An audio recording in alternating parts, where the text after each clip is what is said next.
এবং আর একটা জাহাজ 2টোর সময় নোঙর নেওয়ার কথা।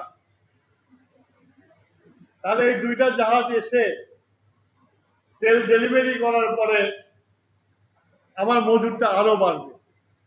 কিন্তু এর অর্থ এই নয় যে আমরা যাচ্ছে তাই ভাবে খরচ করব। আমরা রেশনিংটা আমরা চালিয়ে যাব।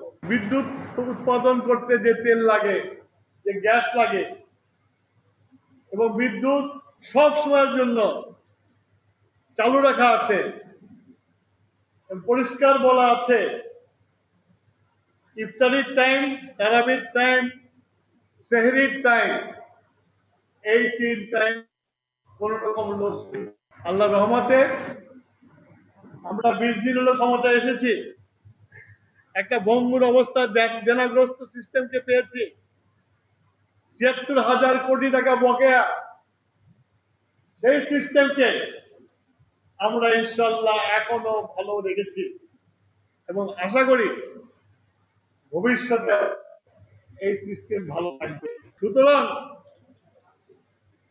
এইসব কথাগুলো আমাদেরকে যে জনগণ আমাদের ভোট দিয়েছে তাদের কাছেও আমাদের আবেদন থাকবে, তাদের সহযোগিতা দরকার।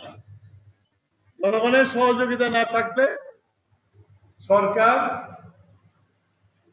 স্মুথলি রান করতে পারে না।